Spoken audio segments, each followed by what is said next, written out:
안녕하십니까.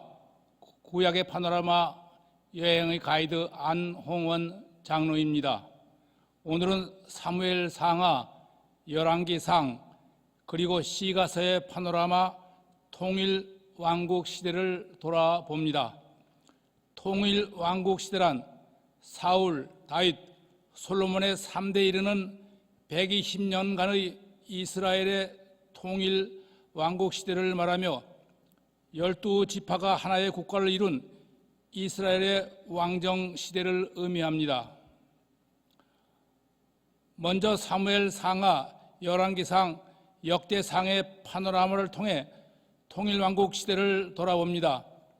광범위한 사무엘 상하, 열왕기상을 짧은 시간에 돌아본다는 것은 참으로 불가능한 일이기에 내용을 축소하여 간단히 돌아보도록 합니다. 통일왕국 시대는 사무엘, 사울, 다윗, 솔로몬 이 네 사람의 사적을 찾아보는 여행입니다. 사무엘 상하의 역사적 배경을 살펴보면 통일왕국 시대는 사사시대의 말기와 연결되어 있는 시대입니다.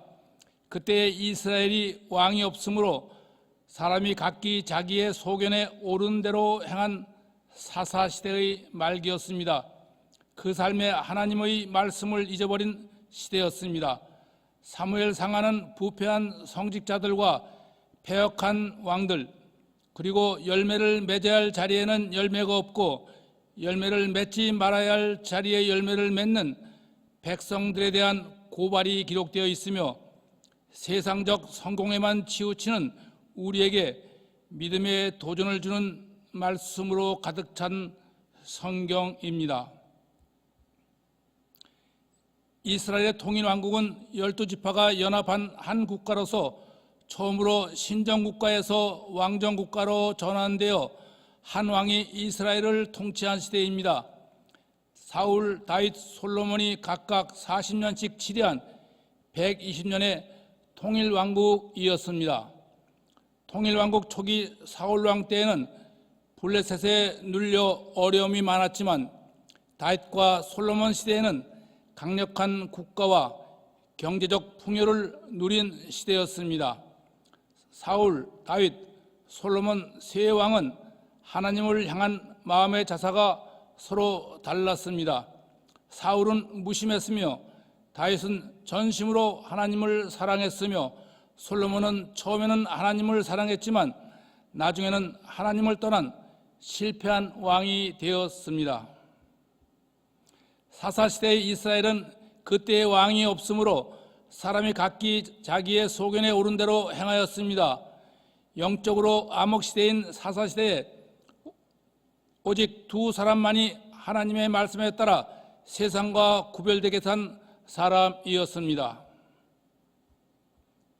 그 한 사람은 후에 다윗의 증조모가 된 모압 여인 루시였으며 다른 한 사람은 선지자며 동시에 제사장이었고 마지막 사사이기도 한 사무엘이었습니다.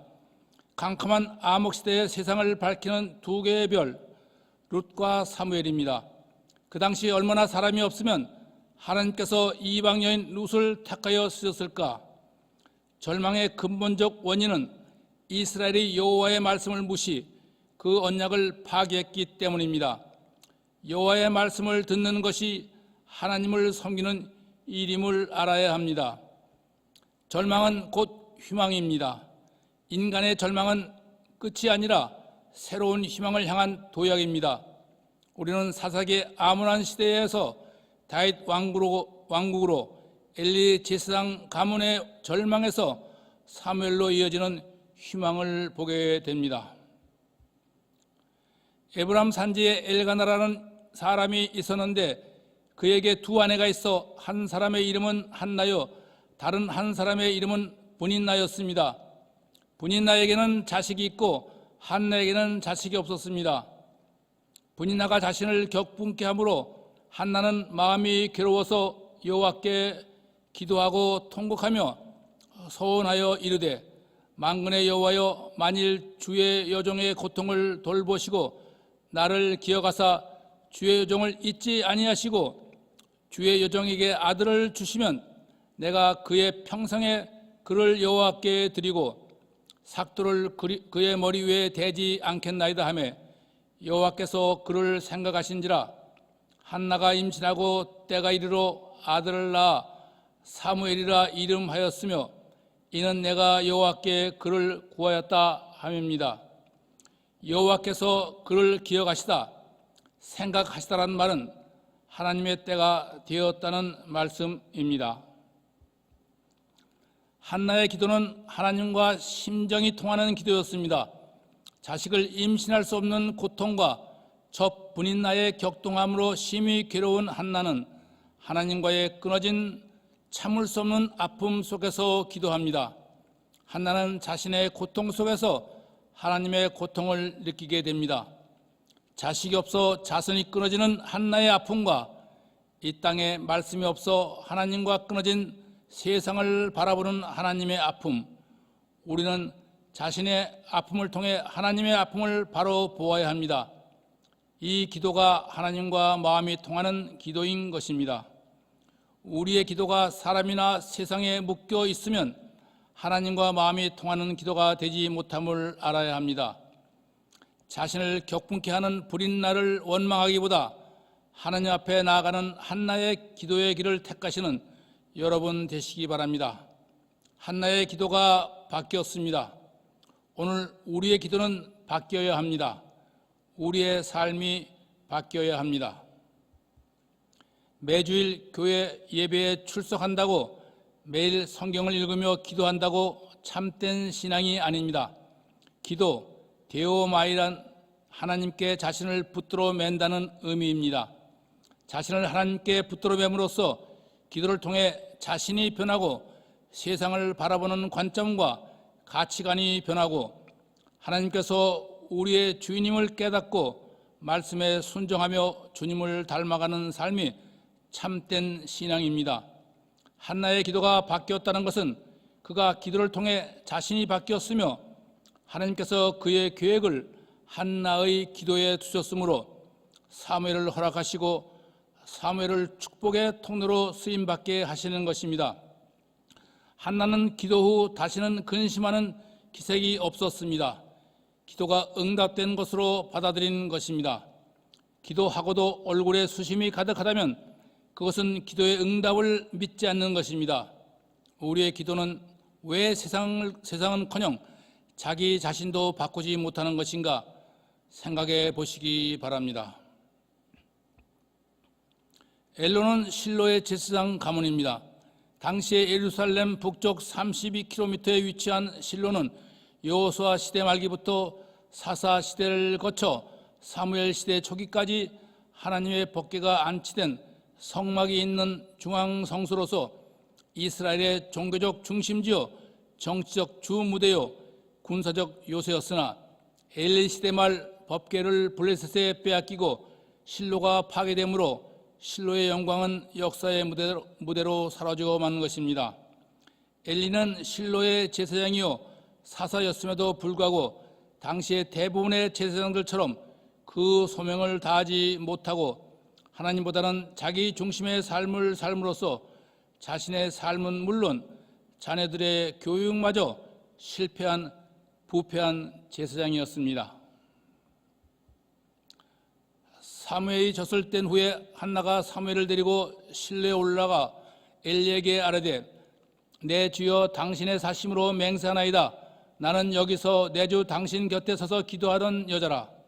이 아이를 위해 내가 기도하였더니 내가 구하여 기도한 바를 여호와께서 내게 허락하신지라.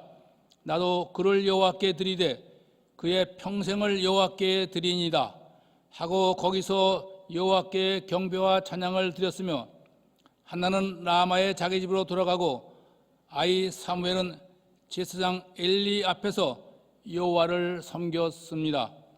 하나님 앞에서는 겸손히 구하면서 사람들에게는 교만한 사람의 기도보다는 기도하는 마음과 태도로 이웃을 대하는 사람의 기도를 하나님은 기뻐하십니다. 우리는 사람을 대하는 마음과 태도가 하나님을 대하는 마음과 태도와 동일해야 할 것입니다. 한나는 하나님을 대하는 마음으로 영성이 쇠약한 엘리의 말도 하나님의 말씀으로 받아들였습니다. 사무엘이 어렸을 때부터 세마포 에봇을 입었다는 것은 하나님의 말씀을 배우며 제사장의 소명을 배우며 자랐다는 말씀입니다. 그는 어릴 때부터 하나님을 섬기는 훈련을 받았으며 하나님을 섬기는 훈련을 통해 사람을 섬기는 제사장이 될 수 있었습니다. 그가 하나님 앞에서 자라났다는 것은 그의 삶이 하나님 앞에서 신실하고 정직했으며 부끄러움이 없는 코람데오의 삶이었다는 말씀입니다. 신실한 삶과 정직한 인격은 하루아침에 이루어지는 것이 아닙니다. 어느 날 갑자기 하나님의 은혜로 자신의 삶이 변하는 것도 중요하지만 그것보다는 어렸을 때부터 하나님의 말씀으로 하나님 앞에서 자라는 것이 더욱 중요함을 잊지 마시기 바랍니다. 한나는 아들 사무엘을 위해 해마다 정성을 다해 겉옷을 지어 사무엘에게 입혔습니다.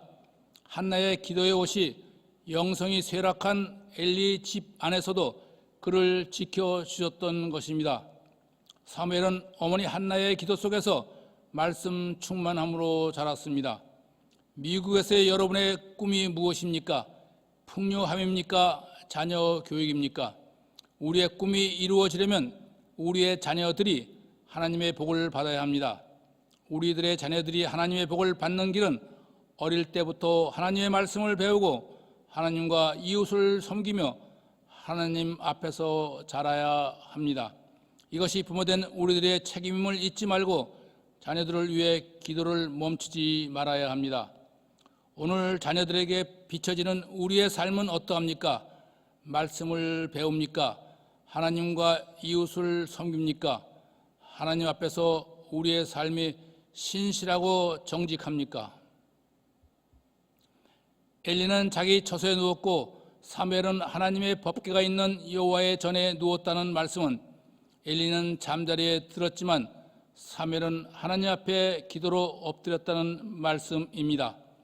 사무엘이 하나님의 법궤가 있는 여호와의 전 안에 누웠더니 여호와께서 사무엘을 부르셨으나 그가 깨닫지 못하고 엘리에게로 달려갔으나 엘리의 부름이 아니었으며 엘리의 말에 따라 네 번째 부르실 때에 사무엘이 이르되 말씀하옵소서 주여 종이 듣겠나이다 하니 여호와께서 말씀하시기를 내가 엘리 집에 대하여 맹세하기를 엘리 집의 죄악은 제물로나 예물로나 영원히 속죄함을 받지 못하리라.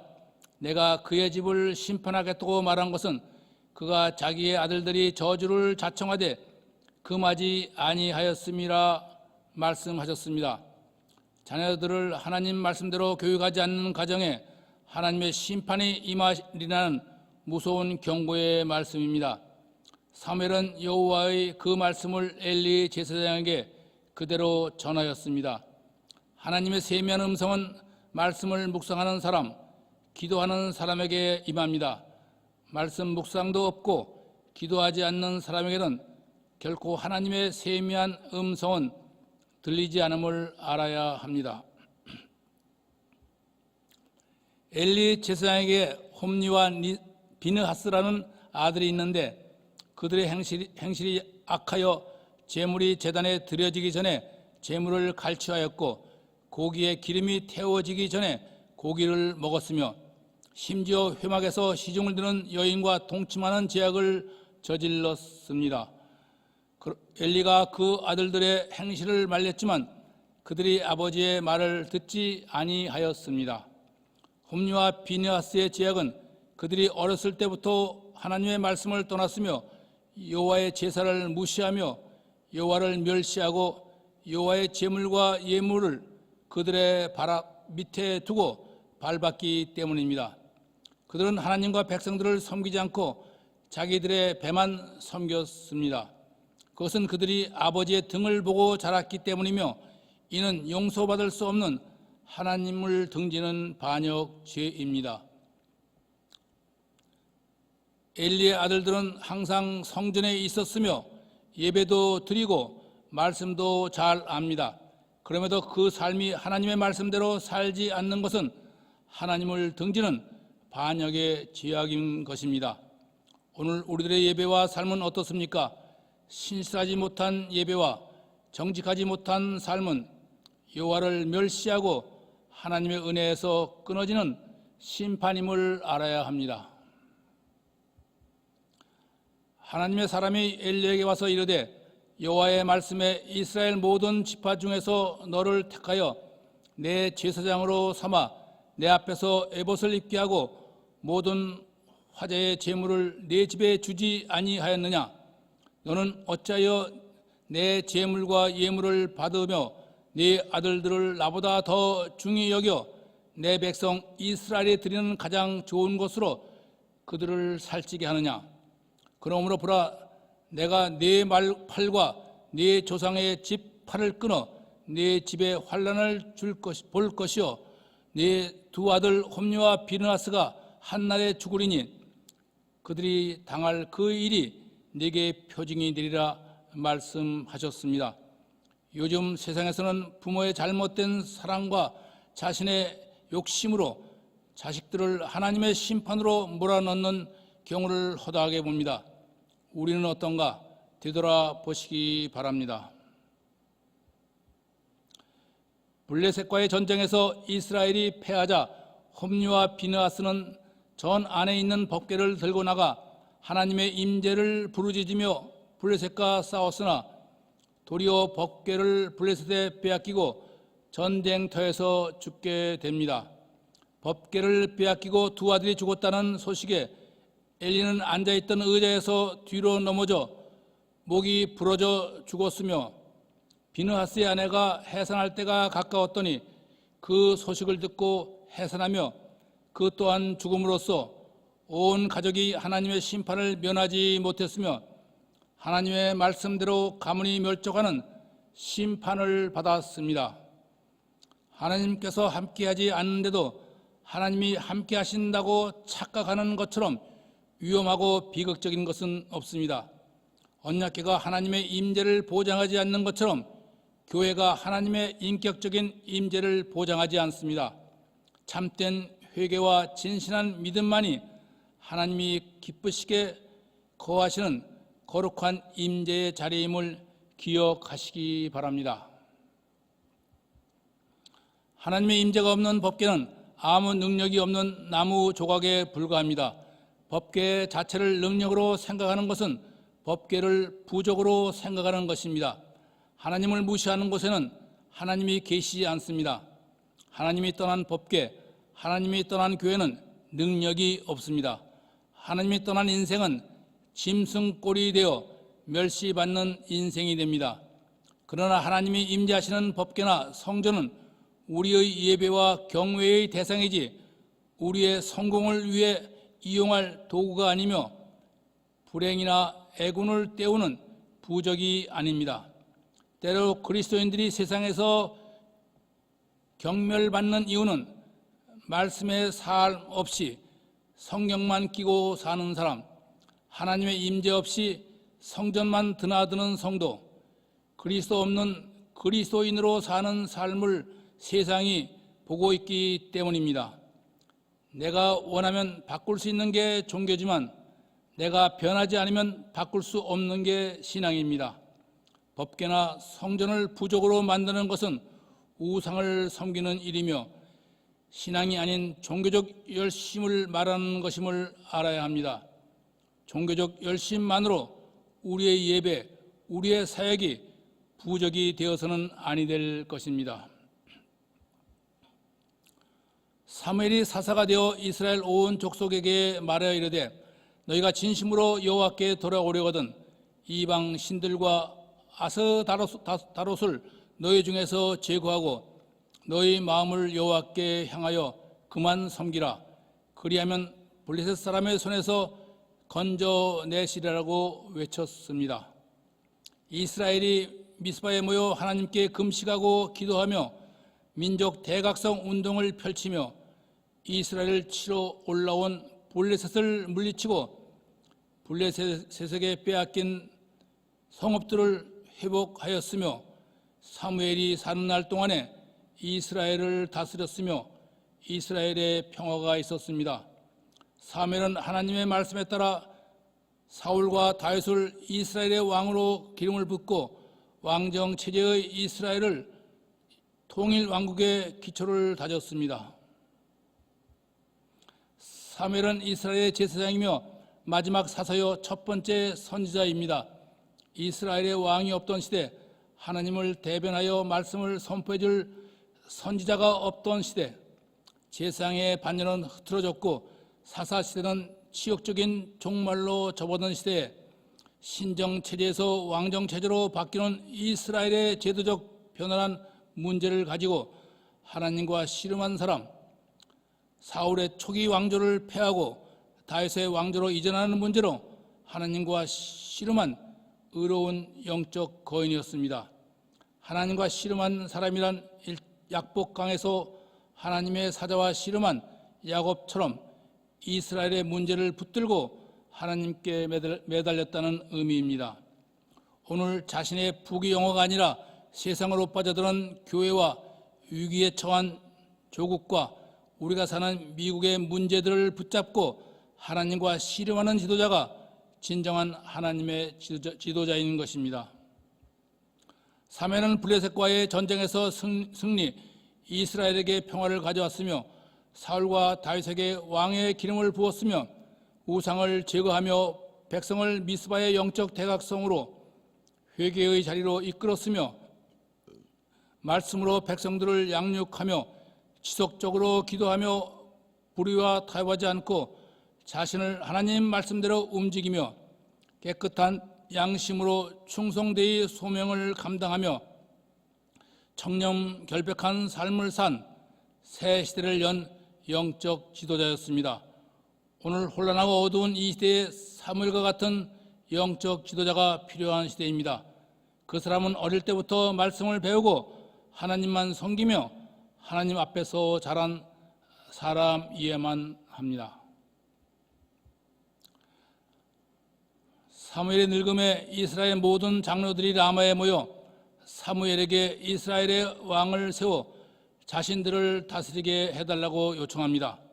사무엘이 그것을 기뻐하지 아니하여 그들을 설득하려 했으나 그들이 사무엘의 말 듣기를 거절하므로 사무엘이 여호와께 기도하며 여호와께서 이르시되 그들을 엄히 경고하고 그들을 다스릴 왕의 제도를 가르치고 그들의 말을 들어 왕을 세우라 허락하셨습니다.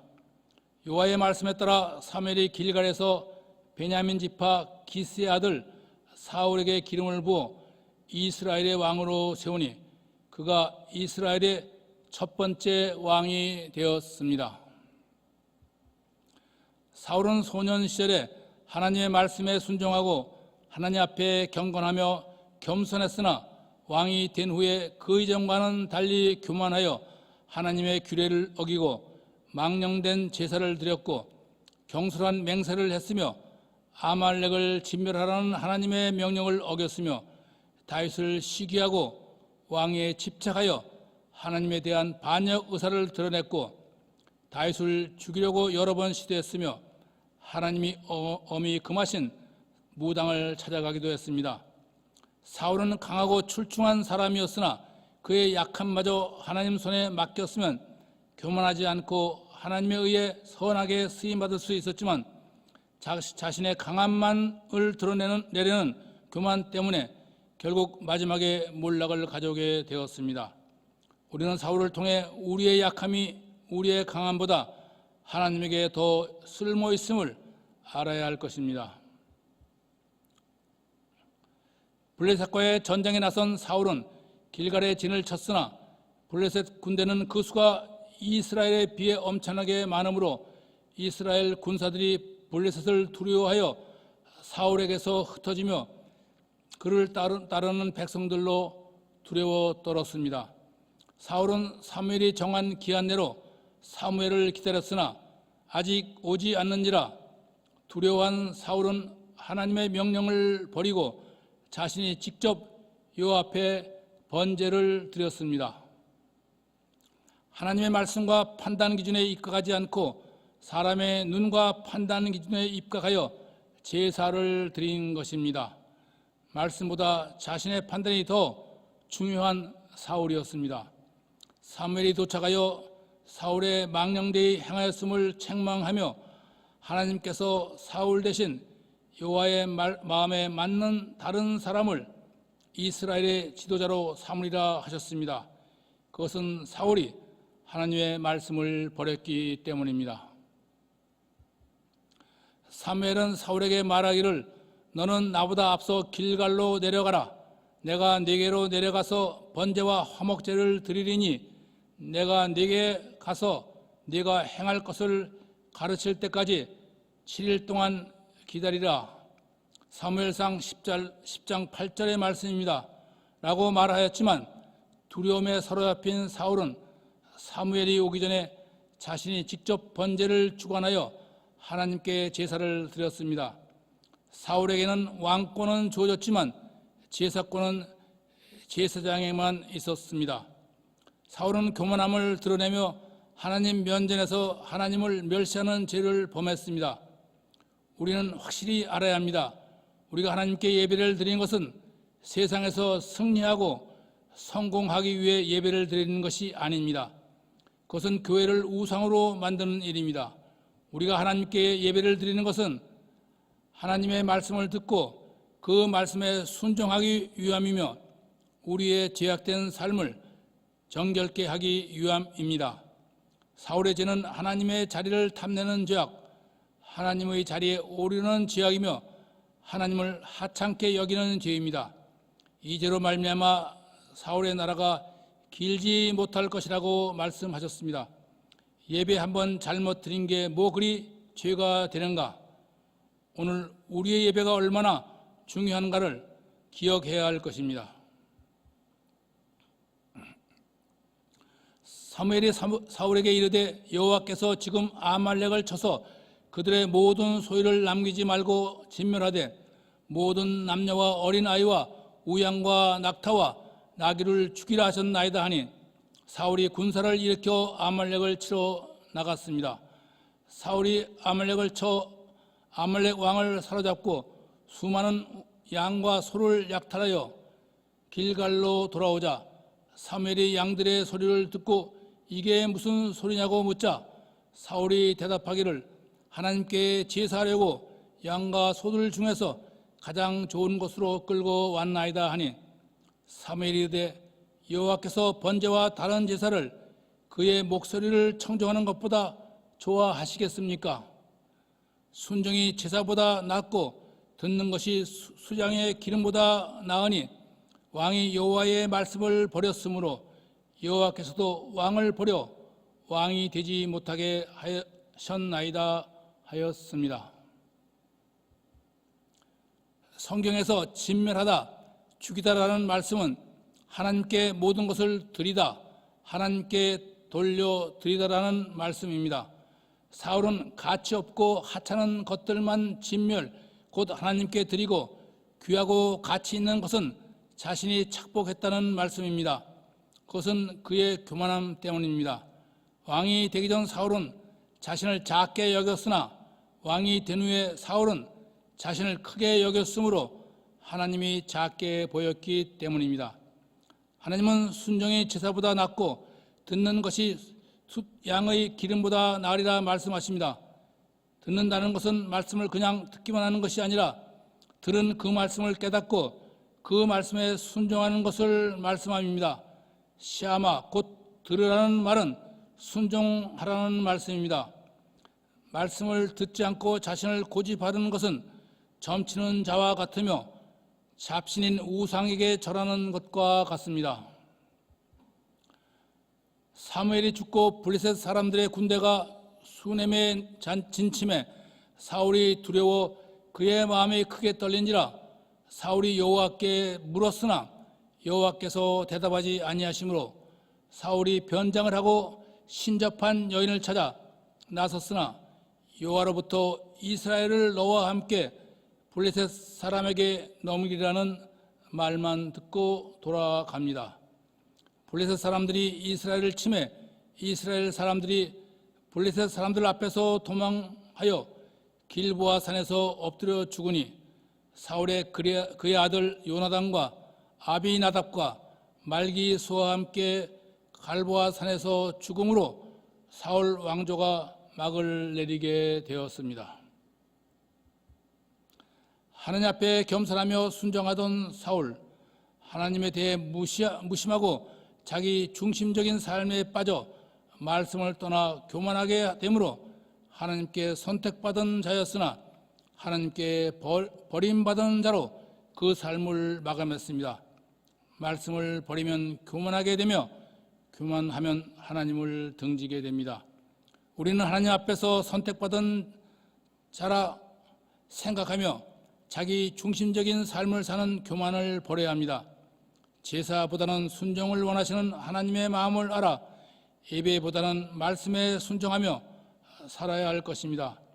매주일 교회에 출석한다고 모두 하나님의 구원받은 백성이 아닙니다. 그 마음과 믿음이 신실하고 그 삶이 하나님 앞에서 정직해야 구원받은 하나님의 백성인 것입니다. 택함받은 사울이 하나님께 버림받은 이유는 자기 자신의 뜻을 하나님의 뜻으로 결정하는 교만 때문이었습니다.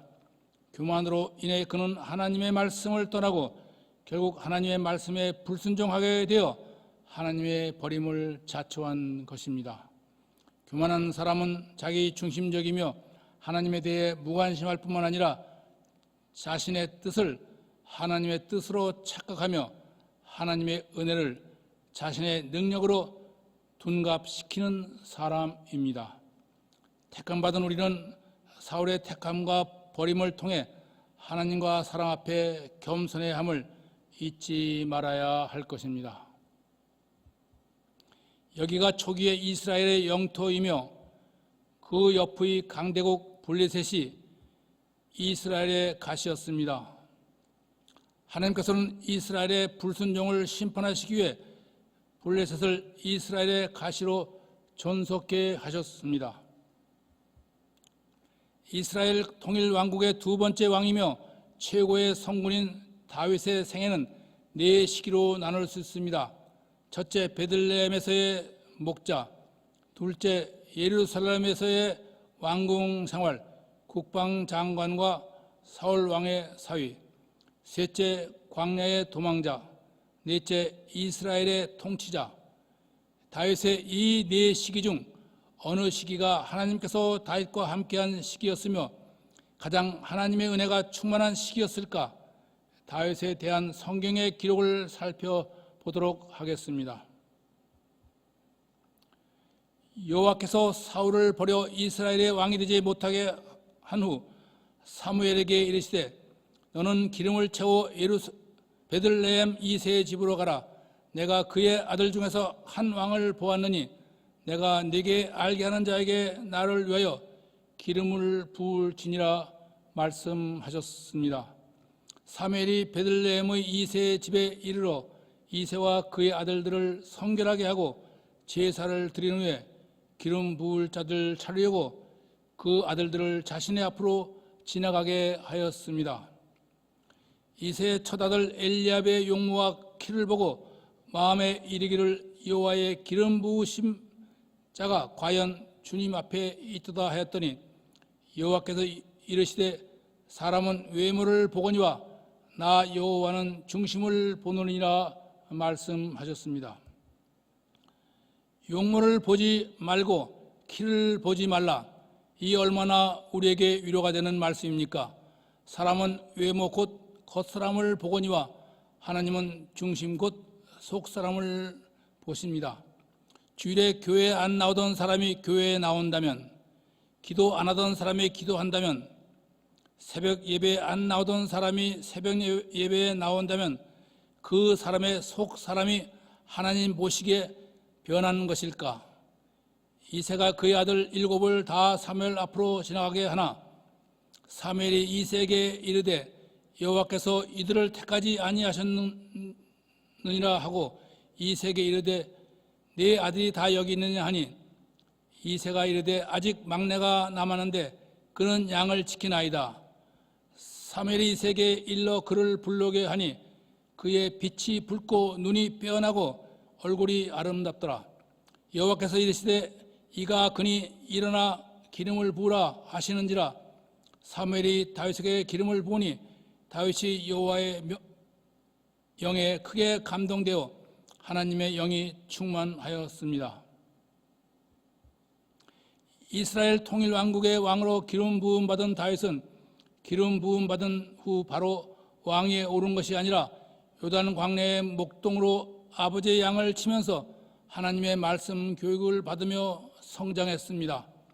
그는 사꾼 목자가 아닌 선한 목자로 훈련을 받았으며 자신의 힘을 다해 양떼를 돌보며 위험을 무릅쓰고 양들을 해치려는 짐승들을 물레질로 싸우며 양들을 돌보는 선한 목자였습니다. 선한 목자란 위험을 무릅쓰고 양을 돌보는 목자이며 사꾼 목자란 오직 약속된 임금만을 바라보고 양을 위해 자기 위험을 감수하지 않는 목자를 말합니다.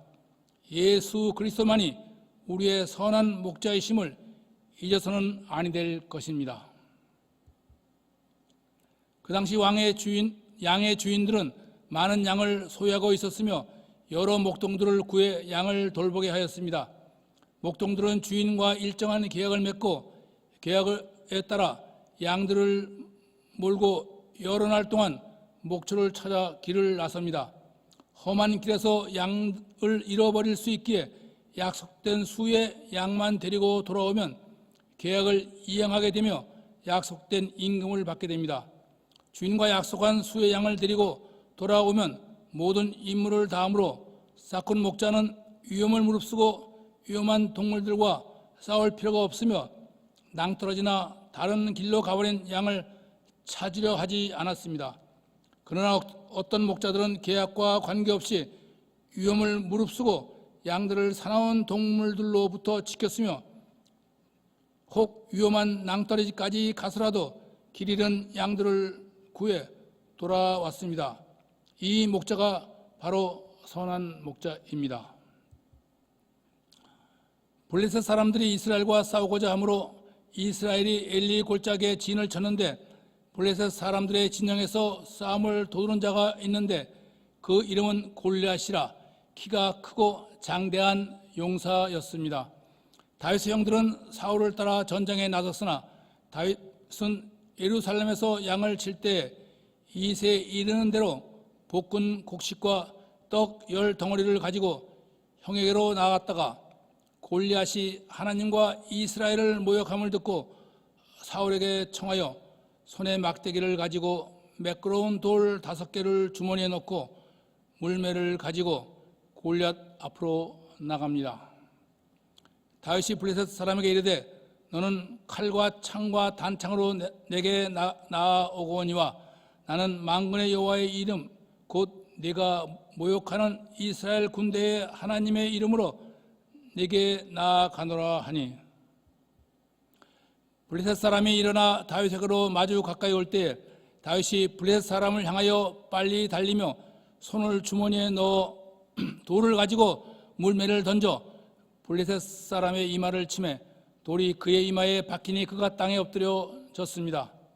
다윗이 달려가서 블레셋 사람을 밟고 그의 칼로 그의 머리를 베니 블레셋 사람들이 자기 용사의 죽음을 보고 도망함으로 이스라엘이 블레셋을 물리치고 그 전쟁에서 대승을 거두었습니다. 거대한 세상 가운데 서 있는 초라한 우리의 모습, 너는 칼과 창과 단창으로 내게 나아오거니와 나는 만군의 여호와의 이름 곧 네가 모욕하는 이스라엘 군대의 하나님의 이름으로 네게 나아가노라. 우리는 칼과 창과 단창 곧 돈과 권력과 제도에 의지해 나가는 사람이 아닙니다. 여호와 하나님의 이름에 의지해 나아가는 하나님의 사람입니다. 그것은 구원하심이 돈, 권력, 제도에 있지 아니하고 구원은 하나님께 속한 것이며 전쟁은 하나님께 속한 것이기 때문입니다. 아도나이 밀하마, 이 땅에서의 우리의 싸움은 하나님께 속한 것입니다. 골리앗을 죽여 이스라엘을 승리로 이끈 다윗은 사울의 약속대로 이스라엘의 국방장관이 되고 사울의 사위가 되었으나 다윗의 인기를 시기하는 사울이 그를 죽이고자 하므로 다윗은 사울을 피하여 척박한 광야로 그 몸을 피신합니다. 죽음의 문턱에서 굶주림과 추위에 떨며 자신을 따르는 무리와 함께 13년의 세월을 광야에서 떠돌아다닙니다. 사울을 피하다 못해 종국에는 미친 척하며 이스라엘의 원수인 블레셋의 몸을 의탁하며 재기의 기회를 기다립니다. 그러나 광야의 이 뼈저린 삶이 하나님의 계획이요 은혜일 줄이야 다윗이 어찌 알았겠습니까? 처음 사울을 피해 사무엘의 라마로 피한 다윗은 그의 목숨이 경각에 달린 위기에 쓴 하나님을 찬양하는 찬송시가 시편 59편입니다. 다윗은 은사 능력을 구하기 전에 하나님의 은혜를 구합니다. 말씀의 은혜를 먼저 구합니다. 은혜 없는 은사, 은혜 없는 능력은 이웃을 해치며 마음을 강팍하게 합니다. 다윗은 사울에 대한 분노의 마음을 하나님의 은혜로 온유한 마음으로 바꾸어 자신을 다스립니다. 다윗은 몸을 숨길 곳이 없어 블레셋 가드로 도망합니다. 블레셋 가드는 다윗이 죽인 골리앗의 족속이 사는 곳입니다. 다윗은 그곳에서 위험을 감지하고 미친 척 함으로써 죽음을 모면하고 가드에서 쫓겨난 후 쓴 찬송시가 시편 34편입니다. 하나님을 저주할 수 있는 상황에서 하나님을 찬양합니다. 모든 고난에서 건지시도다. 모든 환난에서 건지셨도다. 죽다가 살아난 다윗, 고난에서 이긴 후 그것이 하나님의 하신 일이라고 하나님을 찬양합니다. 이것이 참된 신앙인의 모습이 아닙니까? 어려움을 헤치고 다시 일어나서는 그것이 자신의 힘이라고 떠들어야 되는 사람과 얼마나 그 신앙이 다릅니까? 찬송 시인 시편의 대부분을 기록한 다윗의 시편은 다윗이 광야로 피신하던 시기에 쓴 찬송 시며 특히 시편 23편은 모든 것을 상실하고 쫓기는 다윗이 아둘람 굴에서 하나님을 향하여 자신을 고백한 찬송 시입니다. 모든 것을 잃고 아무것도 없는 다윗의 입에서 여호와는 나의 목자시니 내게 부족함이 없으리로다. 내가 사망의 음침한 골짜기로 다닐지라도 해를 두려워하지 않을 것은 주께서 나와 함께 하심이라.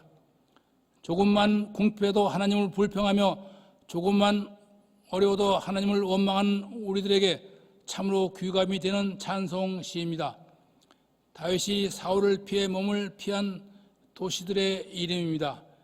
예루살렘에서 높, 가드, 아들람, 그리고 그일라, 엔게디, 갈멜, 다시 가드, 시글락입니다. 생각하건대 현재 고난은 장차 우리에게 나타날 영광과 비교할 수 없도다. 로마서 8장 18절의 말씀입니다. 우리의 고난에는 하나님의 특별한 목적이 있음을 알아야 하며 다윗은 앞으로 출현하게 될 메시아의 모형이 된다는 점을 간과해서는 아니 될 것입니다. 다윗이 감당할 수 없는 고난 속에서도 하나님의 말씀을 붙들었으며 자신을 쫓는 사울을 죽일 수 있음에도 죽이지 않았으며 하나님 앞에 죄인이면서도 사울과 달리 그에게 하나님의 축복이 임한 것은 하나님의 주권에 자신의 모든 것을 맡겼기 때문입니다. 이것이 여호와의 주권의 모든 것을 맡기는 자가 누리는 축복인 것입니다. 다윗의 고난은 신정국가를 통치할 왕의 모습을 보여줍니다. 어떤 상황에서도 독자적으로 행동하지 않고 하나님의 말씀에 따라 고난 속에서도 순종하는 다윗의 모습은 하나님 나라의 왕권 확립을 위해 십자가의 고난을 받기까지 묵묵히 하나님의 뜻을 따른 예수님의 모습을 보게 합니다. 다윗의 고난은 고난과 맞물려 있는 관점에서 비추어 볼 때 예수 그리스도의 예표로 볼 수 있을 것입니다. 다윗이 13년간의 방황의 삶에서 깨달은 것은 무엇인가? 첫째, 그는 예루살렘의 지정학적 중요성을 깨닫고 왕위에 오른 뒤 베르들렘에서 예루살렘으로 도성을 옮겨 이스라엘의 초석으로 삼습니다. 둘째, 두로와 엘라스의 경제적 중요성을 깨달아 후에 두로와 엘라스를 장악, 국제 교육을 통해 경제 번영과 안정을 누리게 됩니다. 셋째, 블레셋, 암몬, 모압, 아람의 강대함과 허술함을 간파하여 그들에 대한 격퇴 전략을 수립하여 후에 그들을 정복하게 됩니다. 넷째, 방랑 생활을 통해 죽음의 위기 속에서 하나님의 은혜를 체험, 하나님의 주권을 인정하며 말씀에 정직하게 반응함으로써 국가의 백년 대계를 터득합니다. 때로 우리가 넘어지면 우리가 설 때까지 우리를 기다리시는 하나님, 우리가 계곡에 들어서거나 환란에 빠지면 우리가 그곳을 헤어나올 때까지 우리를 보고 계시는 하나님, 우리의 삶에서 나와 함께 하시는 하나님을 찬송하는 여러분 되시기 바랍니다. 사울이 죽은 후 이스라엘의 왕위에 오른 다윗은 예루살렘에서 7년 반 동안 치리한 후 예루살렘으로 옮겨 33년 동안 이스라엘의 왕으로 이스라엘을 치리합니다. 다윗은 블레셋과 싸워 승리한 후 전에 엘리 제사장 때 블레셋에 빼앗겼던 법궤를 찾아 예루살렘으로 옮겼습니다. 그 후 암몬이 다윗의 화친의 사신들을 모욕하여 돌려보내매 다윗이 진노하여 아람을 쳤으며 다윗의 장수 요압은 아람의 도시 도성 랍비를 둘러싸고 총 공격을 감행하고 있었습니다. 왕이 출전할 때가 되었으나 예루살렘에 머물던 다윗은 어느 날 저녁 때에 그의 침실에서 일어나 왕궁 옥상에서 거닐다가 그곳에서 목욕하는 한 아름다운 여인을 보게 됩니다. 그 여인이 누구인가 알아보니 지금 암몬과의 전쟁에 나가 있는 햇사람 우리아의 아내 밧세바였습니다. 다윗이 그 여자를 데려오게 하여 더불어 동침한 후 그 여자가 자기 집으로 돌아갔으며 그 후에 여인이 임신하며 다윗이 요압에게 기별하여 우리아를 자기에게 보내라 하였습니다. 우리아가 다윗에게 오자 다윗은 우리아를 밧세바에게 보내어 동침하게 하려 하였으나 우리아가 밧세바에게 나아가지 아니하므로 자신의 계획에 실패한 다윗은 우리아를 요압에게 돌려보내어 우리아를 전쟁터에서 죽음에 이르게 하였습니다. 그 남편 우리아가 죽었음을 듣고 소리내어 오는 밧세바를 다윗이 왕궁으로 데려오니 다윗이 행한 그 일이 여호와 보시기에 악하였습니다. 하나님의 마음에 합한 다윗이 어찌하여 이런 범죄를 저질렀는가? 성경은 그가 나태하고 교만하여 말씀을 멀리하고 세속적 쾌락을 즐거워했기 때문이라고 말씀하고 있습니다. 적국과의 전쟁에서는 왕이 앞에 서야 함에도 불구하고 다윗은 전쟁에 나가지 않고 밤늦도록 쾌락을 즐기다가 아침에 잠자리에 들고 저녁녘에서야 잠에서 일어나 왕궁 옥상을 거닐었던 것입니다. 여호와께서 나단을 다윗에게 보내니 나단이 다윗에게 한 비유를 들어 그를 책망합니다. 한 성읍에 두 사람이 있는데 한 사람은 부하여 양과 소가 많으나 한 사람은 가난하여 자기가 기르는 작은 암양 새끼 한 마리뿐이라. 그의 자식과 자라며 그의 딸처럼 되었거늘 어떤 행인이 부자에게 오매 자기의 양과 소를 아껴 잡지 아니하고 가난한 사람의 양 새끼를 빼앗아다가 자기에게 온 사람을 위하여 잡았나이다 하니 다윗이 그 사람으로 말미암아 노하여 이르되 여호와의 살아계심을 두고 맹세하노니 이 일을 행한 그 사람은 마땅히 죽을지라. 선지자 나단이 다윗에게 이르되 당신이 바로 그 사람이라 하였습니다.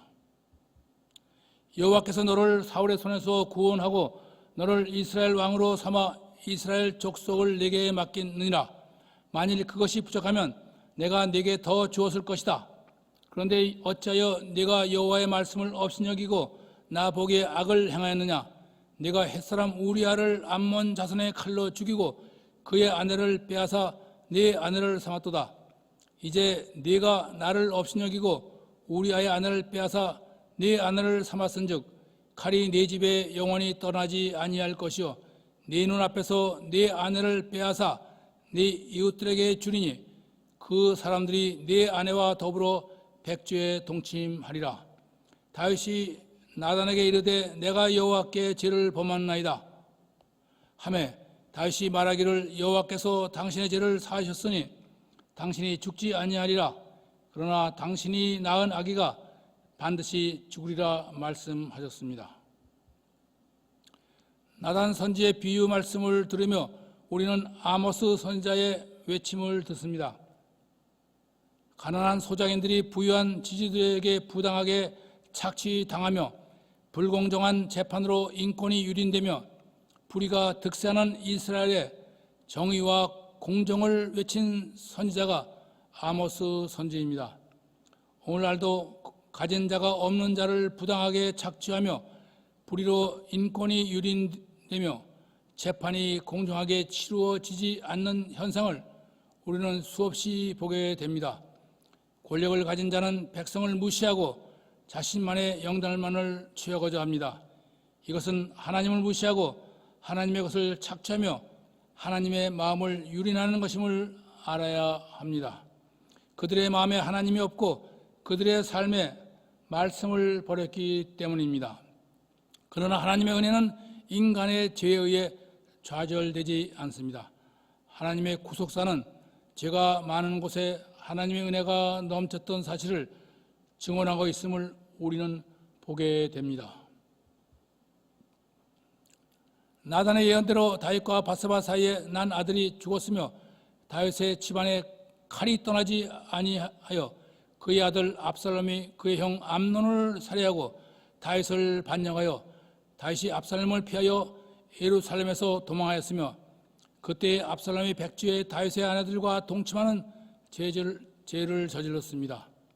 후에 다윗이 압살롬의 반역을 진압하고 예루살렘에 돌아왔으나 그 외에도 다윗의 집안에 살육이 끝이지 아니하였습니다.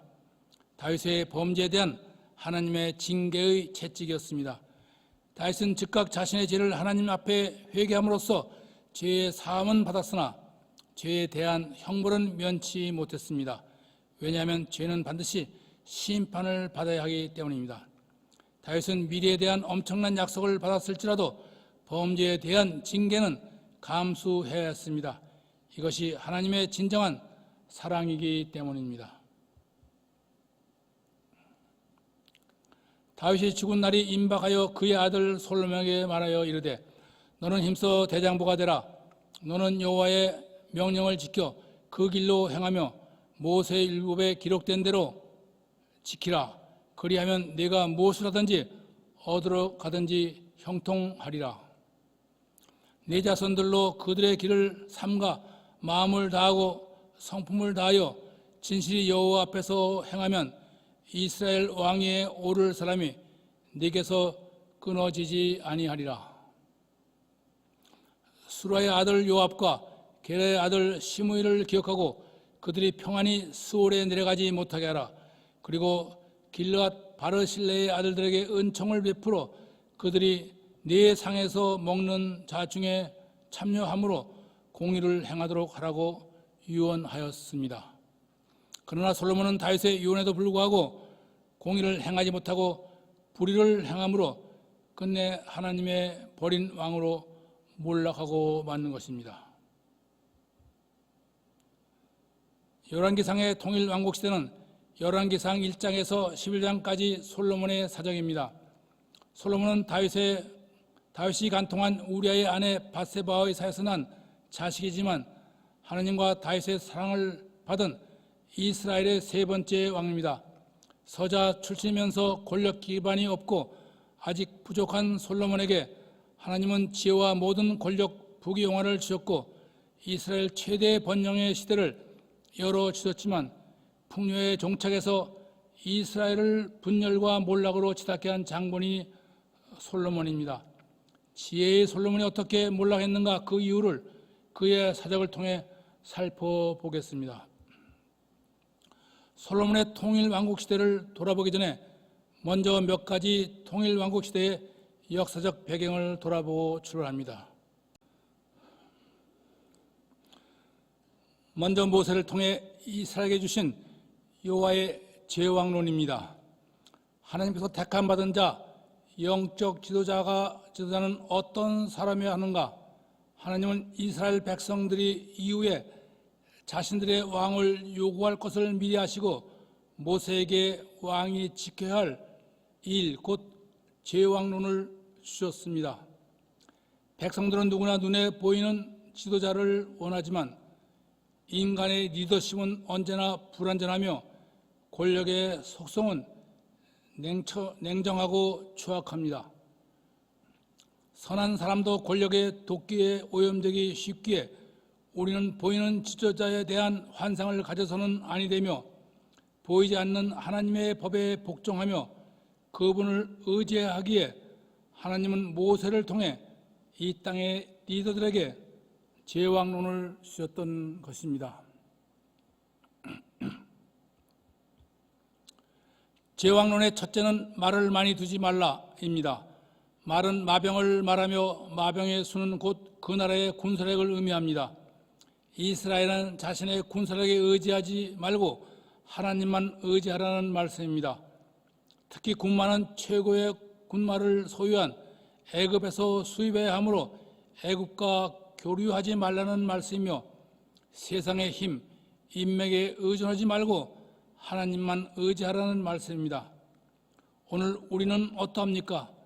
자신의 부와 능력을 의지하며 학력과 지연 또는 인맥을 중요시하지 않습니까? 우리는 힘들고 어려울 때 누구를 먼저 찾습니까?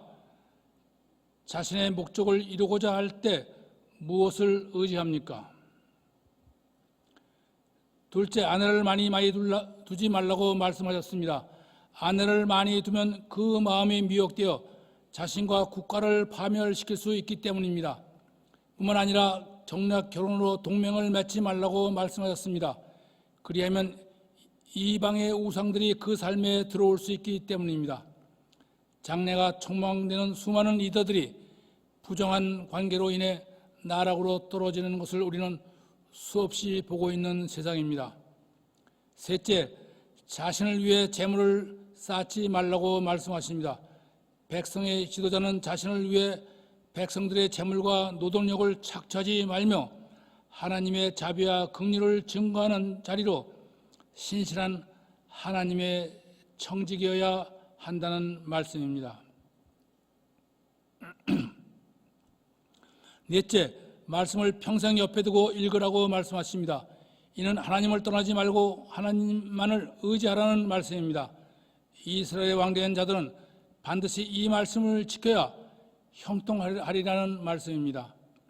우리는 신앙생활을 하면서 세속적 힘, 곧 자신의 스펙, 인맥, 학맥, 수를 의지하지 말고 하나님을 믿어야 하며 신실과 성실로 남편과 아내만을 사랑함으로 자녀들의 귀감과 가정의 화목을 이루어야 합니다. 또한 재물에 집착함으로 재물의 노예가 되지 말아야 하며 오직 겸손과 순종함으로 여호와의 말씀을 떠나지 말아야 하나님의 형통함을 얻을 수 있음을 알아야 합니다. 둘째, 역사를 바라보시는 하나님의 역사관을 살펴봅니다. 하나님의 사역자들은 보이지 않는 것에 삶의 목표를 두지 말아야 합니다.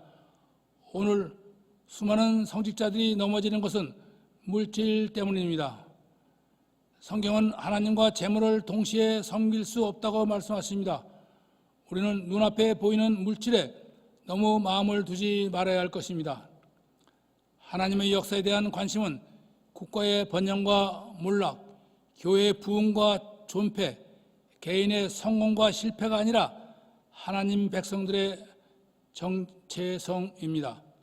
하나님의 우리에 대한 관심은 우리의 치적이나 화려함, 성공이 아니라 말씀 안에서의 겸손함과 정직한 삶이며 웅장한 성전 제의가 아니라 하나님의 언약에 대한 신실한 반응입니다.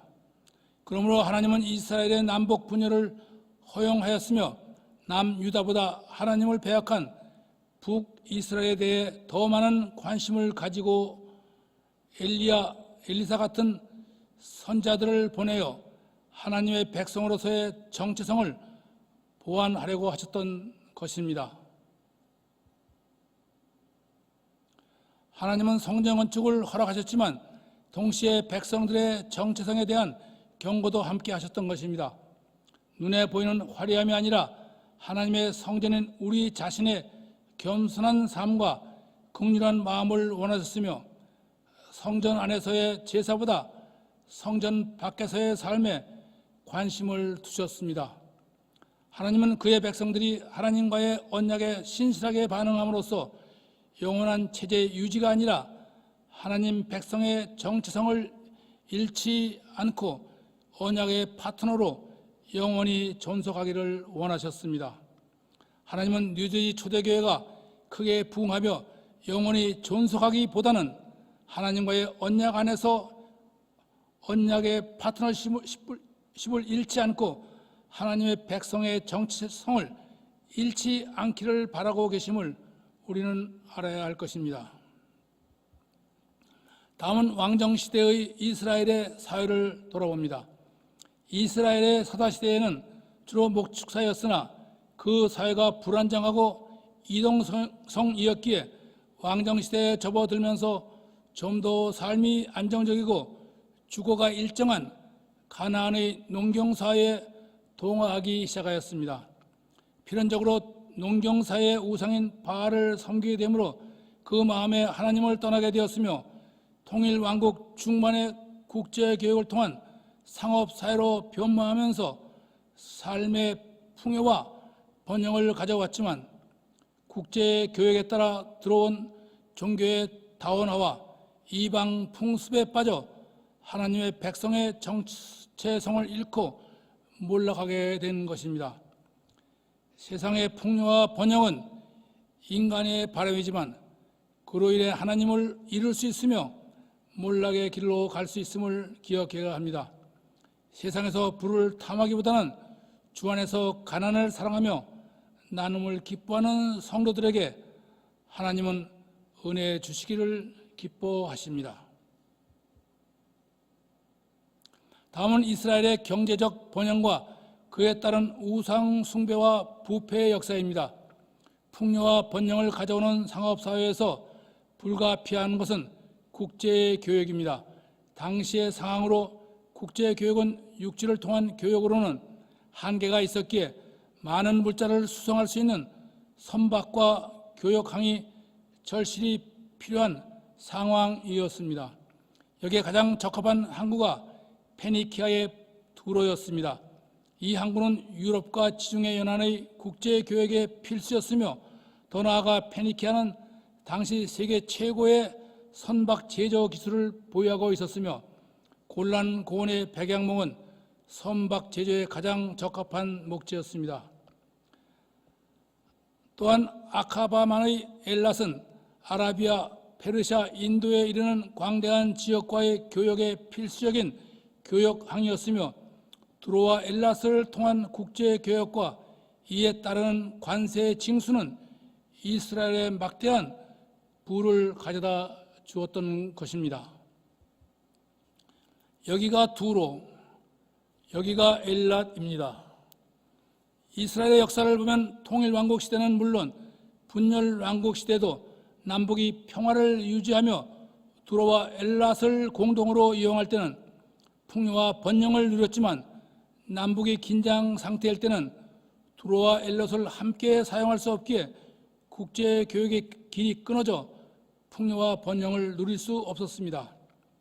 그러나 우리가 분명히 알아야 할 것은 두로와 엘롯을 통한 국제교역으로 이스라엘이 풍요와 번영을 누리는 그 시대에 사회적 부패와 도덕적 타락이 가장 극심하고 우상이 창궐하며 영적 쇠락을 가져오게 되었고 결국 이스라엘의 몰락을 가져오게 된 원인이 된 것입니다. 우리의 강함은 우리를 악하게 하며 우리의 부함은 우리로 하나님을 등지게 함을 잊지 말아야 합니다. 그러므로 우리는 풍요와 번영의 시대에 더욱 하나님과 가까이 하며 말씀에 순종함으로써 풍요와 번영이 영적 쇠락과 우리의 가정과 사회의 몰락의 원인이 됨을 미리 막아야 할 것입니다. 이제부터 솔로몬의 사역을 살펴보도록 합니다. 솔로몬은 다윗과 밧세바 사이에서 태어난 둘째 아들로 첫 번째 아들은 하나님의 징계로 죽고 솔로몬이 다윗의 뒤를 이어 이스라엘 왕위에 오릅니다. 솔로몬은 위로 형들이 많이 있고 나이도 어리고 권력 기반도 없지만 선지자 나단과 밧세바의 도움으로 형 아도니아의 정변을 진압하고 이스라엘의 왕이 됩니다. 왕이 된 솔로몬은 권력 기반을 굳게 하기 위하여 다윗의 유언에 따라 아도니아를 중심한 제사장 아비아달, 군사령관 요압, 사울을 지지하는 베냐민 지파 게라의 아들 시므이를 숙청하고 권력 기반을 다집니다. 권력을 잡은 후 부패 청산과 척결을 내걸고 용서와 화해의 길 없이 수많은 사람들을 수청하는 것은 국가와 국민 간의 분열을 가져올 수 있음을 알아야 합니다.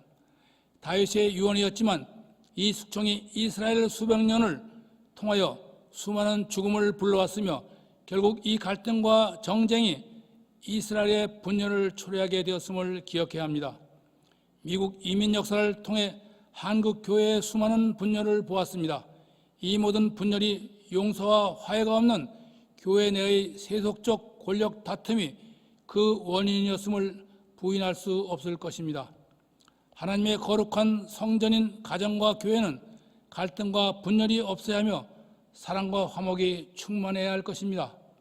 솔로몬은 어릴 때 겸손함으로 하나님의 은혜를 힘입어 이스라엘 왕이 되었으나 권력과 재물이 넘치게 되자 여인들의 유혹에 둘러싸여 하나님을 떠나게 되고 결국 우상을 섬기며 몰락의 길로 접어들게 된 것입니다. 솔로몬이 이스라엘 왕위에 오른 뒤 이미 암몬 여인인 나아마라는 아내가 있음에도 애굽 바로의 딸과 정략 결혼을 하여 지창금으로 게셀을 얻습니다. 게셀은 엘랏의 옛 이름이며 두루와 함께 국제 교역항으로 이스라엘의 경제에 대한 막대한 영향을 주는 주요 항구였습니다. 그는 이스라엘의 안전을 위한다는 명목하에 정략 결혼으로 이방 여인을 아내로 맞이함으로써 후에 예루살렘은 우상으로 가득 차게 되었으며 이것이 이스라엘의 몰락의 시작이 되었던 것입니다.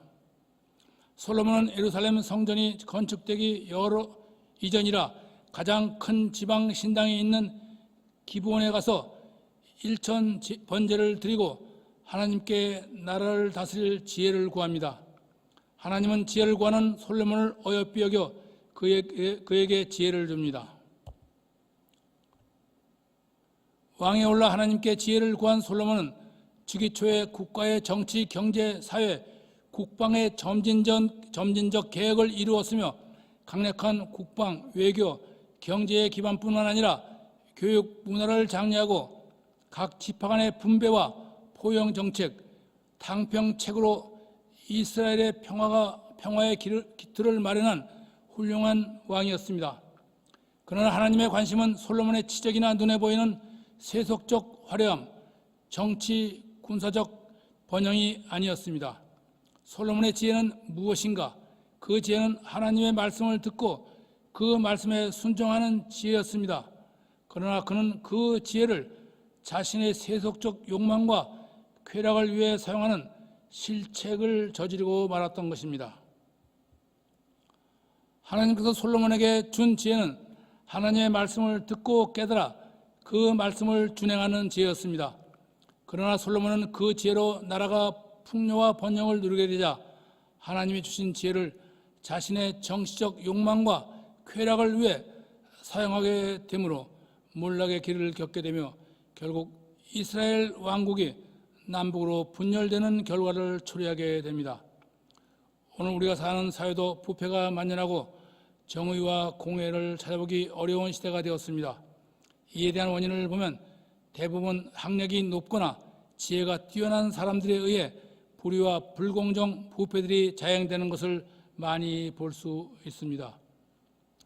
이 사실은 하나님이 주신 지혜를 말씀을 듣고 그 말씀에 순종하는 데 사용하기보다는 자신의 욕망과 쾌락을 위해 사용하기 때문입니다. 우리는 하나님이 주신 지혜를 어디에 쓰고 있는가 다시 한번 생각해 보아야 할 것입니다.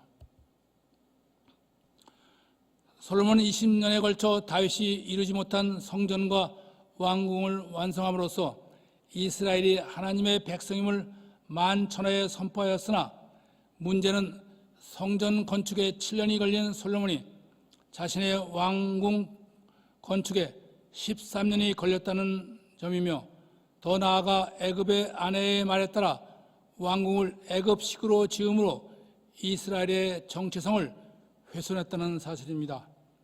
뿐만 아니라 자신의 지파인 유다 지파를 제외한 수많은 백성들이 막대한 토목 공사에 동원됨으로써 백성들의 원성이 넘쳤다는 사실입니다. 솔로몬은 그의 재위 40년 동안 성전과 왕궁, 요새 건설 등 토목 공사로 백성들을 착취하며 자신의 치적 쌓는 데 열심을 다한 왕이었습니다. 오늘날 교회는 어떤가? 화려하고 웅장한 교회를 지어 만방에 자신의 치적을 과시하라는 것은 아닌가? 그러면서 하나님을 그 성전 안에 가두려는 처사는 아닐까? 화려한 성전이 하나님의 영광과 하나님의 백성들의 정체성을 만방에 드러내는 일인가? 하나님은 솔로몬에게 성전 건축을 허락하셨지만 내심 그리 기뻐하신 것은 아니었습니다. 하나님은 광야 40년 동안 성막 안에 거하셨지만 그때가 가장 기쁜 신혼 시절이라고 말씀하고 계십니다. 여러분의 결혼 시절 중 어느 때가 가장 행복했다고 생각하십니까? 하나님은 공간에 구애받으실 심 없이 우주 어디에나 존재하시는 분으로 사람들이 성전을 화려하게 건축한 후 하나님 자신을 그 안에 가두려는 시도를 가장 싫어하시는 분임을 알아야 합니다.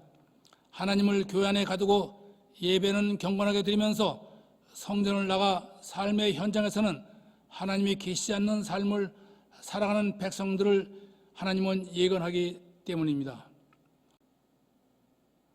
오늘 우리는 어떠한가? 하나님의 화려한 성전 안에 가두어 놓고 우리의 삶 속에서는 하나님이 없는 자신만의 삶을 살아가는 것은 아닌가? 다시 한번 자신의 삶을 되돌아보시기 바랍니다. 성전의 건축을 마치고 성전 봉헌 기도를 드리는 솔로몬의 기도는 솔직하고 침착하지만 암울한 미래 역사의 전망을 예상하게 하며, 성전은 화려하고 웅장하지만 오히려 그 번영하는 체제와 제도, 그 화려한 성전을 떠받쳐야 할 만한 그 무엇이 결여되어 있음을 우리는 보게 됩니다. 그것은 확실하고도 진실된 하나님과의 언약적 관계의 삶이었습니다. 우리의 삶에서 성공한 인생이란 누구나 바라는 바입니다. 그러나 우리는 성공하면 성공할수록 그 성공을 뒷받침할 만한 하나님과의 언약적 삶이 전제되어야 함을 결코 잊어서는 아니 됩니다. 우리가 원하던 모든 것을 이루었을 그때야 우리의 위기의 시작임을 알아야 합니다. 겸손했던 솔로몬은 그 위기의 시작을 깨닫지 못하고 그만한 마음이 되어 자신의 기도대로 언약적 삶을 살지 않으므로 몰락의 길을 자초한 것입니다. 성전은 하나님을 위한 것이라기보다 언약적 삶을 보여주는 그의 백성들을 위한 것입니다. 우리는 이 시간 솔로몬의 통치와 사회를 살펴봄으로써 솔로몬의 지혜와 영광이 어떻게 이스라엘의 분열과 몰락을 가져왔는가를 살펴보고자 합니다.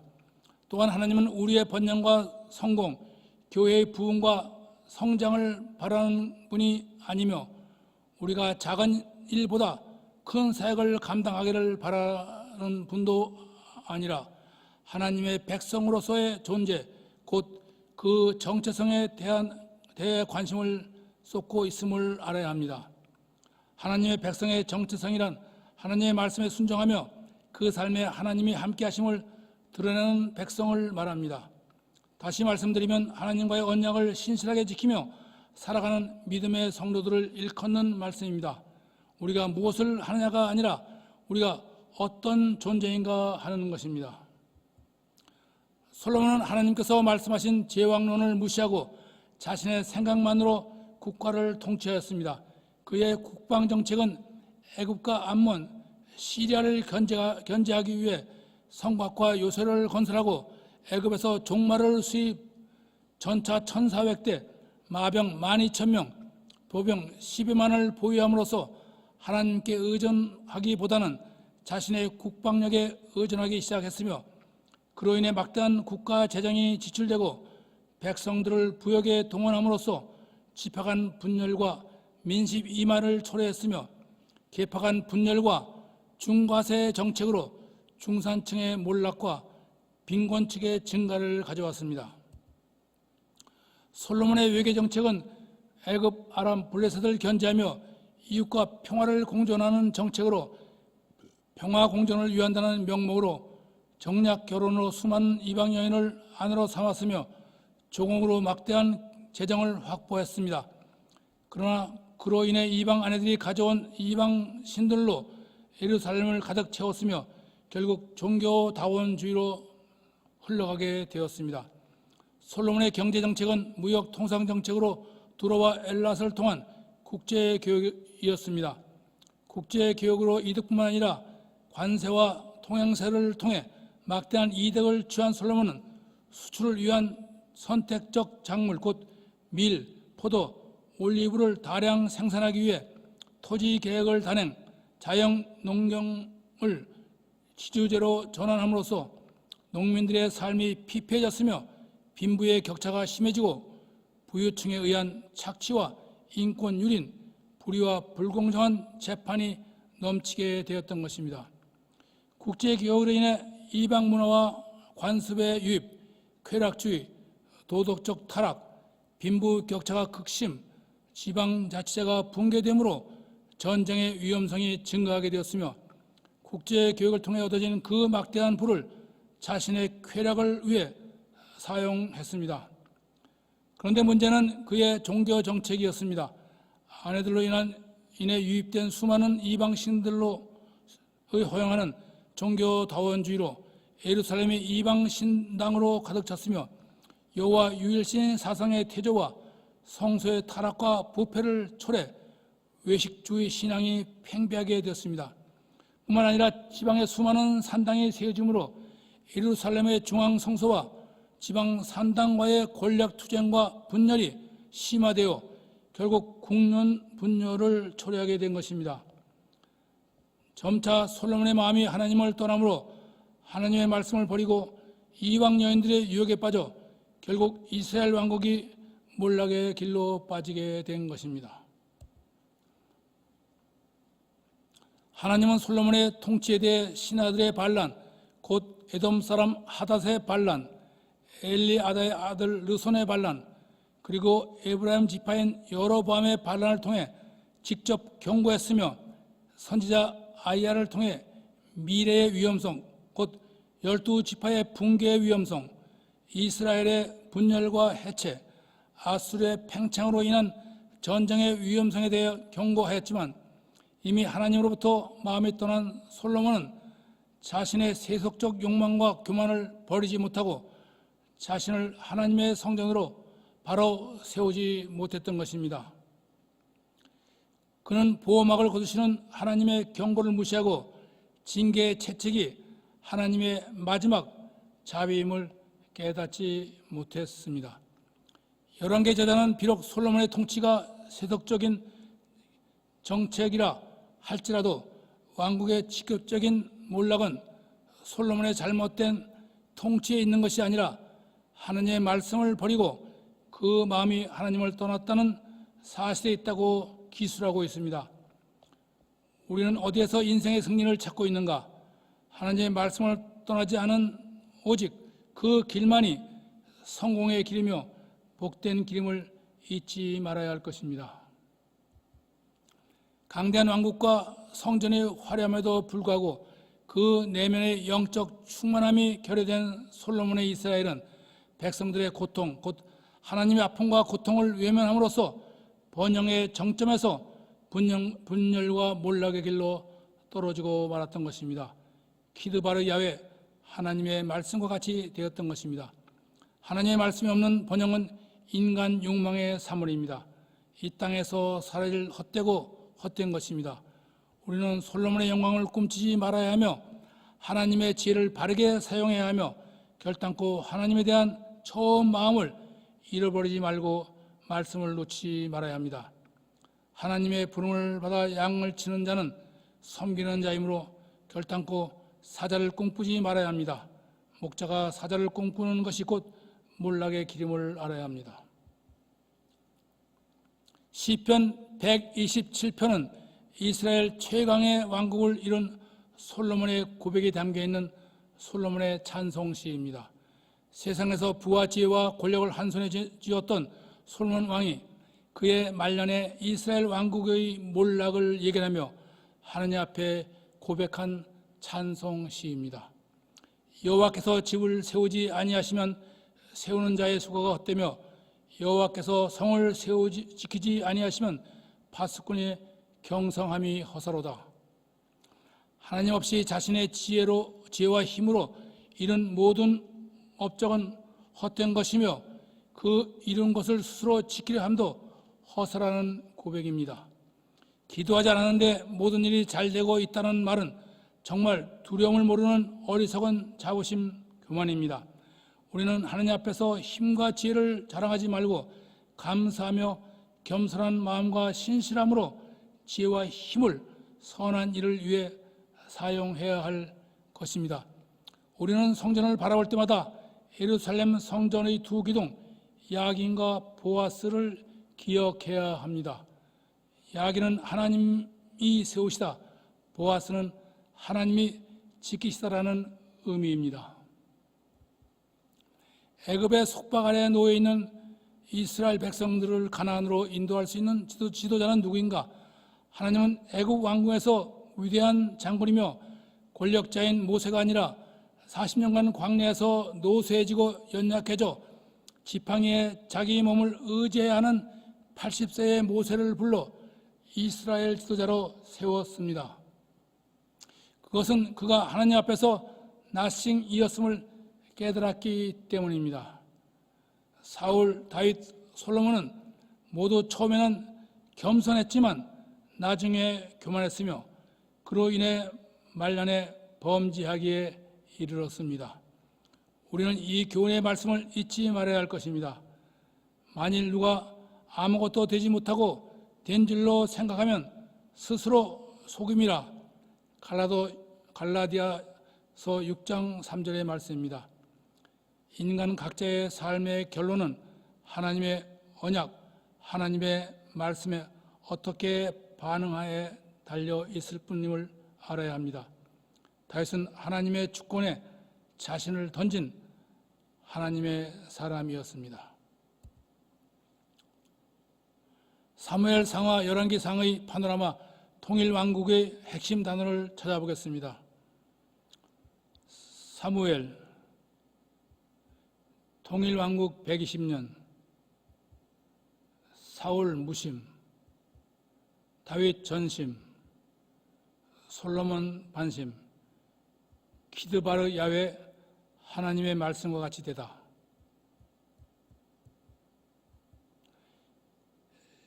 시가서의 파노라마를 둘러봅니다. 시가서는 기록 연대가 미상인 욥기를 제외하면 모두 통일왕국 시대의 기록입니다. 이스라엘에서 가장 문화가 꽃핀 시대가 통일왕국 시대입니다.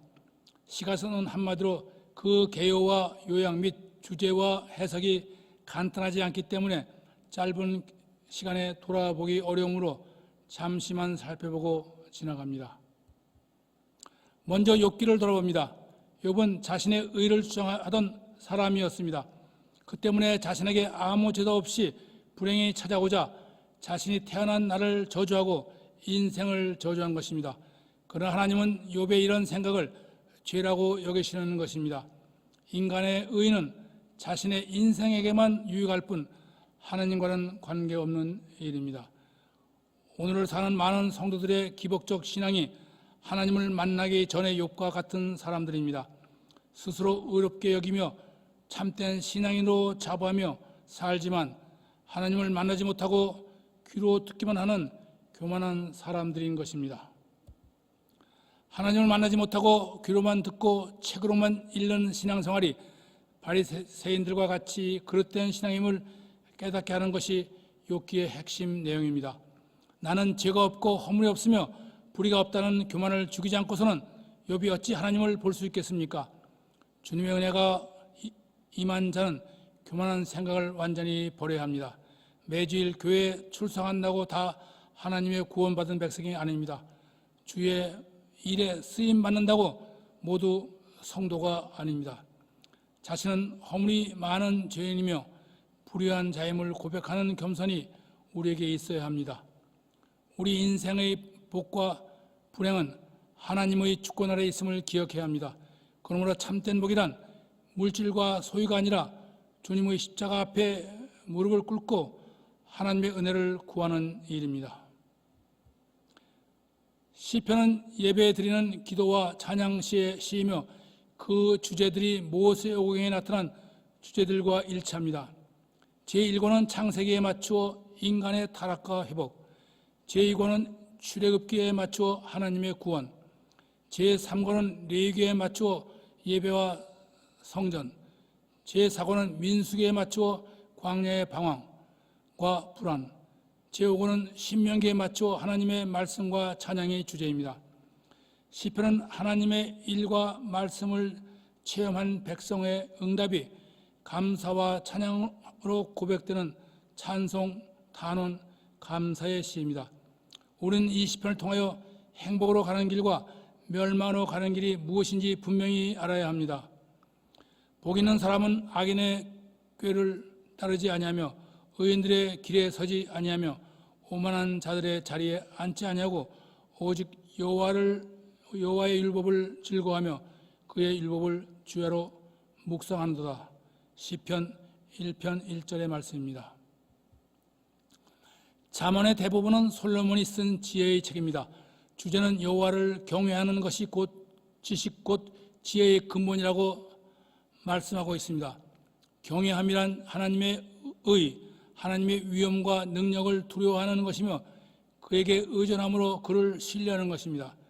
핵심어는 지혜와 진리로, 지혜는 선과 악, 진리와 거짓, 하나님의 뜻과 인간의 생각을 분별할 수 있게 해주며, 진리는 생명의 올바른 길, 곧 하나님의 말씀대로 사는 길을 제시해 줍니다. 그러므로 하나님의 지혜란 하나님의 말씀을 듣는 지혜이며 그 말씀을 듣고 그 말씀을 깨달아 그 말씀대로 사는 삶을 말씀하는 것입니다. 솔로몬이 쓴 전도서는 하나님을 떠나서 행복하려는 노력은 헛되다는 것입니다. 이스라엘 역사상 가장 지혜롭고 부귀영화를 누린 솔로몬도 하나님 없는 인생은 모두 허무하다고 고백합니다. 세속적인 권세나 부귀, 명예나 쾌락으로는 인간의 공헌을 채울 수 없으며 하나님을 두려워하며 그의 계명을 지키는 것만이 삶의 의미와 목적을 이루는 것이라고 고백합니다. 인간은 영혼을 사모하는 유일한 존재이며 영원히 보장되지 않는 인생은 허무한 것이므로 창조주신 하나님과의 바른 관계만이 여호와 안에서 모든 허무와 어려움을 극복할 수 있다고 말씀하십니다. 솔로몬이 쓴 아가서의 히브리 명칭은 노래들 중의 노래들이라는 뜻이며 하나님과 이스라엘과의 사랑, 곧 예수 그리스도와 교회의 사랑의 모형을 제시하고 있습니다. 전도서는 이 세상 것으로는 참된 행복이 없다고 말하는 대신 아가서는 그리스도로 인하여 영원한 참된 행복과 기쁨을 누릴 수 있다고 고백합니다. 사람은 서로에게 속하는 것입니다. 따라서 내 존재의 중심인 마음이 결합이야말로 사랑의 완성인 것입니다. 우리는 우리를 향하신 하나님의 마음과 사랑을 알아 하나님을 기쁘시게 하며 그 마음에 합한 삶을 사는 것이 하나님을 사랑하는 것임을 알아야 합니다. 여러분은 하나님을 사랑하십니까? 하나님의 마음과 여러분의 마음이 서로 통합니까? 하나님이 기뻐하시는 삶을 살고 계십니까? 시가서의 핵심 주제를 알아봅니다.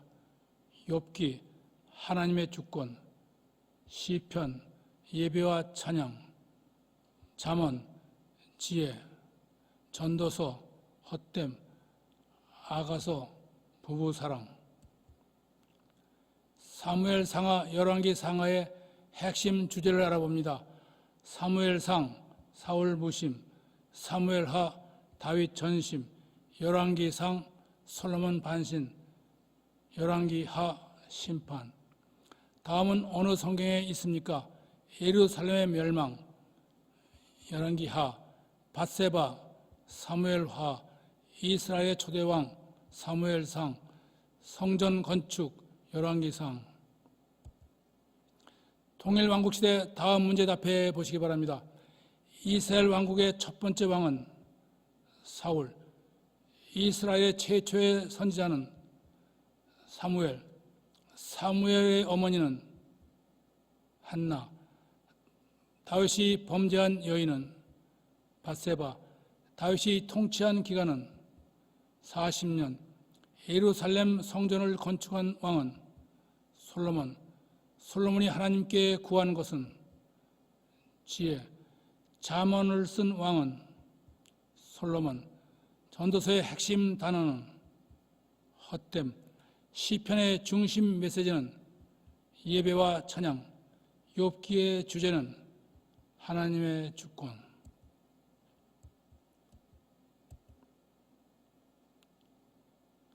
사무엘상하, 열왕기상, 시가세 파노라마를 복습해 봅니다. 빈칸을 채우십시오. 사무엘 외에는 통일왕국 120년, 사울 무심, 다윗 전심, 솔로몬 반심, 욥기, 시편, 잠언, 전도, 아가서. 오늘의 구약의 파노라마 여행을 마칩니다. 기도하겠습니다. 사랑과 은혜가 충만하신 하나님 아버지, 우리의 삶에서 우리의 강함이, 우리의 교만과 악을 드러내며 우리의 부함이 하나님을 등지고 하나님의 말씀을 경홀히 여기는 죄를 범하지 않도록 우리를 붙잡아 주시옵소서. 오늘도 우리에게 하나님의 지혜를 허락하시사 우리로 그 말씀을 듣고 그 말씀을 깨달아 그 말씀에 순종하며 살아가는 하나님의 선택된 백성들로 세워 주시옵소서. 예수님의 이름으로 기도하옵나이다. 아멘. 오늘 강의를 수강하신 분은 반드시 출석 확인을 해 주시기 바랍니다. 다음 시간은 열왕기 상하, 역대 하의 분열 왕국 시대와 에스라, 에스더, 느헤미야의 포로, 교환 시대를 찾아가는 여정입니다. 다음 주 건강한 모습으로 다시 뵙기 바랍니다. 감사합니다.